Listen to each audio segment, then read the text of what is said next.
और इस चुनाव में सारी हदें पार कर दी गई हैं। प्रजातांत्रिक मूल्यों को ताक पर रख दिया गया है। इसमें भय फैलाने का प्रयास किया गया, डराने का प्रयास किया, केस चलाने का प्रयास किया गया। हर तरह से डरा कर, धमका करके, किसी को ईडी का भय दिखा करके, सीबीआई का भय दिखा करके, सारे हथकंडों के आधार पर ये चुनाव भारतीय जनता पार्टी ने लड़ा। उस पार्टी को आज ये स्थिति आई है कि गठबंधन को मिला करके सरकार बनाना पड़ रहा है। राम भक्त का होता है, राम सेवा का होता है, राम शिविरी के जूठे बैर खाता है, तो राम प्यार और प्रेम का भूखा होता है, न कि राजनीतिक मोहरे का। ये साबित है और जो हम करेंगे वही सही होगा। इस अहंकार में उन्होंने मानवीय मूल्यों को ख़त्म कर दिया, मानवीय संवेदनाओं को ख़त्म कर दिया, जिसका जवाब अमेठी की जनता ने दे दिया।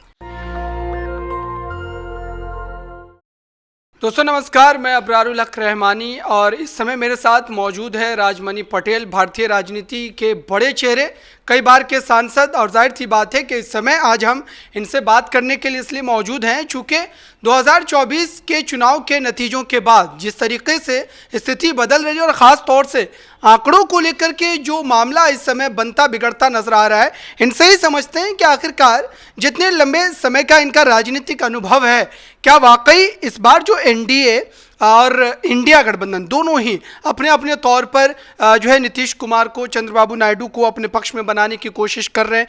क्या लगता है बात बन पाएगी? एनडीए जो दावा कर रहा है या फिर इंडिया गठबंधन जो लगातार उनके नेता कई बार बयान दिए, कैसे देख रहे हैं इसको?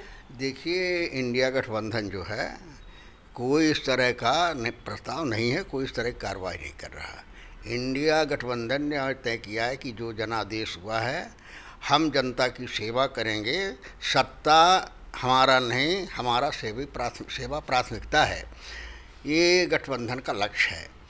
और इस पूरे चुनाव को देखिए कि वो पार्टी जो तानाशाह बन करके 10 साल हुकूमत किया हो, और इस पार्टी में जो उनकी विजय हुई है, उसके लिए क्या क्या किया है ये सारे देश और दुनिया ने देखा है। इसमें चुनाव नहीं है, इसमें जनता के अरबों रुपए बर्बाद हुए हैं इस चुनाव को जीतने के लिए। और इस चुनाव में सारी हदें पार कर दी गई हैं। प्रजातांत्रिक मूल्यों को ताक पर रख दिया गया है। इसमें भय फैलाने का प्रयास किया गया, डराने का प्रयास किया, केस चलाने का प्रयास किया गया।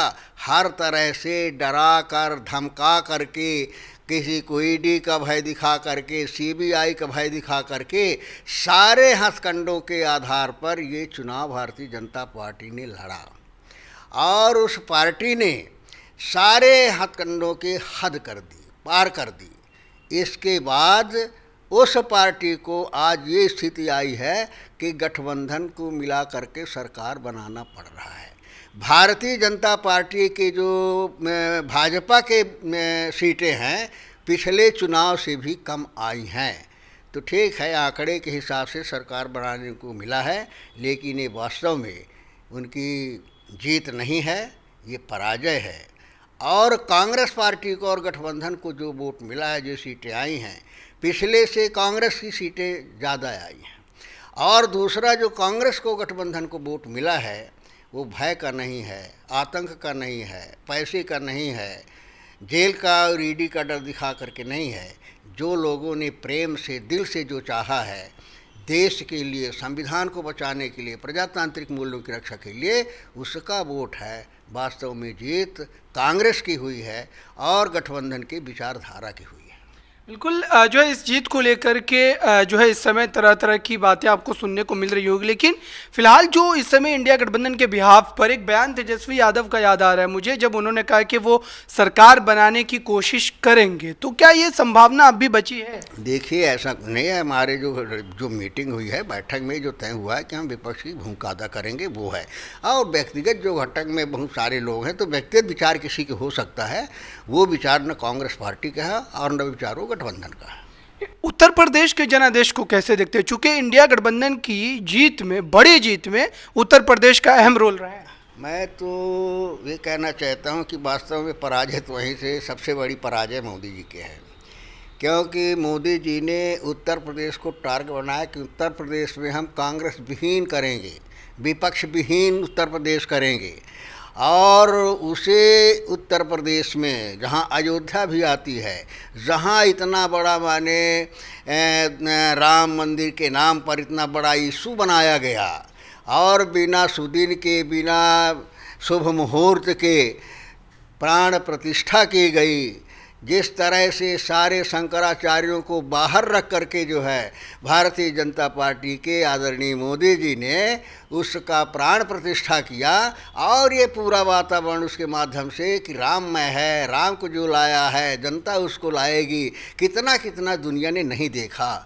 तो जिसको टारगेट बनाकर किया हो और उस उत्तर प्रदेश में ही हार गई हो और उस अयोध्या में हार गई हो जहाँ माने उनकी बुनियाद उद्गम था, तो इससे बड़ा दुर्भाग्यपूर्ण क्या होगा। ये सारे घटनाक्रम सिद्ध करते हैं कि अयोध्या ही नहीं, जहाँ जहाँ राम गए हैं, राम का इतिहास है, चाहे वो अयोध्या रहा हो, चाहे नासिक रहा हो, चाहे प्रतापगढ़ रहा हो, चाहे इलाहाबाद रहा हो, चाहे चित्रकूट रहा हो, चाहे नासिक रहा हो, चाहे बस्तर का चित्रकूट रहा हो, हर जगह माने भारतीय जनता पार्टी की पराजय हुई है। तो इससे तो साबित हो गया कि जिस राम को आपने, भगवान को भी आपने सत्ता के लिए नहीं छोड़ा, उनका उपयोग किया सत्ता के लिए, तो वो राम वास्तव में उन्होंने साबित कर दिया है कि हम राम भक्तों के हैं। राम भक्त का होता है, राम सेवा का होता है, राम सबरी के जूठे बैर खाता है, तो राम प्यार और प्रेम का भूखा होता है, न कि राजनीतिक मोहरे का। ये साबित हो गया। बिल्कुल, लेकिन अयोध्या वासियों को लेकर के जो इस समय बयान या भाजपा के कुछ लोग जो है या फिर दक्ष चौधरी का हम जिक्र कर ले, उन्होंने जिस तरीके से इसको नैरेट करने की कोशिश की है, ख़ास तौर पर के जो है अयोध्या वासियों ने एक तरीके से बगावत की है और उन्होंने अपने शहर में जिस तरीके से जो कार्य हुए हैं उसको ना देखते हुए भाजपा को एक तरीके से धोखा दिया है। क्या इस बात में जो सच्चाई नज़र आती है? देखिए, इसमें सच्चाई का क्या सवेल, तो बने खुला आईना है, शीशा है। मैं ये पूछना चाहता हूँ कि अगर चोर को कोई पकड़ ले, अब पहचान ले कि ये चोर है, तो उसको तो इनाम मिलना चाहिए। उसने कौन सा अपराध किया है? अयोध्या की जनता ने, जिनको ये राम के नाम पर ठगने के लिए गए थे और उनके साथ झूठ बोला, फरेब किया, राम का उपयोग कर लिया अपने सत्ता के लिए, उन चेहरों के अयोध्या की जनता ने पहचान लिया। इसलिए अयोध्या की जनता बधाई के पात्र है, वो वास्तव में राम भक्त है और इस तरह के चेहरों को उन्हें जवाब दिया। अच्छा, उत्तर प्रदेश की एक खास सीट जिसको लेकर के चुनाव में काफ़ी ज़्यादा चर्चा थी, अमेठी की सीट, जहां से राहुल गांधी खुद चुनाव में उतरने वाले थे लेकिन उन्होंने रायबरेली की सीट को चुना। और अमेठी की जनता ने जिस तरीके का जनादेश दिया, वहां से स्मृति ईरानी को हार का सामना करना पड़ा और केएल जो है शर्मा वहां से जीत गए। और फिर उसके बाद जो एक ट्वीट आया प्रियंका गांधी का, जिसमें उन्होंने लिखा कि राहुल गांधी के पीए ने स्मृति ईरानी को हरा दिया। इस जीत को कैसे देख रहे हैं? नहीं, ये निश्चित रूप से उनके अहंकार की पराजय है। इनमें सब में अहंकार हो गया था कि जो हम कहते हैं वही सच है, जो हम करते हैं वही सही है और जो हम करेंगे वही सही होगा। इस अहंकार में उन्होंने मानवीय मूल्यों को ख़त्म कर दिया, मानवीय संवेदनाओं को ख़त्म कर दिया, जिसका जवाब अमेठी की जनता ने दे दिया। एक आखिरी सवाल, कितने मजबूत विपक्ष की भूमिका इस बार आप निभाने वाले हैं, खासतौर से इंडिया गठबंधन वाले, और क्या क्या जो है नीतियां आपकी रहेगी सरकार की? देखिए, पिछले उसमें आपको मालूम होगा कि इतना मजबूत विपक्ष नहीं था, तब भी विपक्ष ने पूरी मुस्तैदी के साथ अपने दायित्व का निर्वाह किया और अब तो ताकतवर है। निश्चित रूप से इनकी जो चालबाजी उसको विपक्ष के सामने चलने नहीं देगा। देश और संविधान से भी छेड़छाड़ नहीं कर सकते। जो नारा दिए थे 400 पार काहे के लिए मांग रहे थे? 400 पार इसीलिए मांग रहे थे कि उनका इरादा संविधान को संशोधन करने का था और पूंजीपतियों को अधिकार देने का था। अब वो तो बात रही नहीं, अब संभव नहीं है।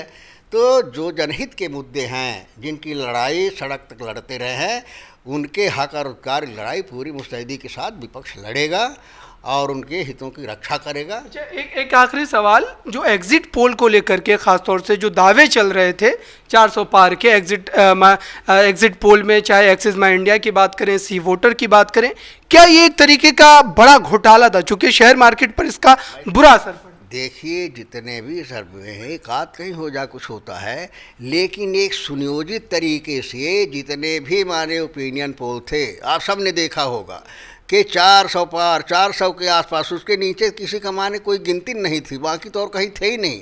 तो ये निश्चित रूप से एक सुनियोजित तरीके से सरकार के माध्यम से चलाया गया अभियान है, और ये शेयर मार्केट भी उसी हिस्सा का माने एक अंग है।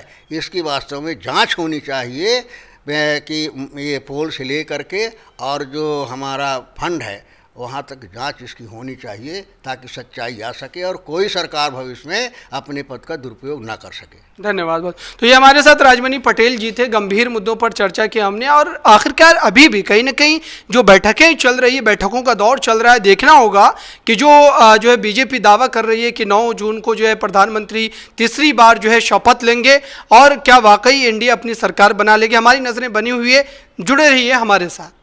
नेशनल दस्तक की आपसे गुजारिश है कि अगर इसको बचाना चाहते हैं तो नेशनल दस्तक को सब्सक्राइब करने के लिए रेड कलर के सब्सक्राइब बटन को दबाएं, फिर बेल आइकन की घंटी दबाएं। नेशनल दस्तक को बचाने के लिए बहुत जरूरी है कि हर खबर को शेयर करें, लाइक करें, कमेंट जरूर करें।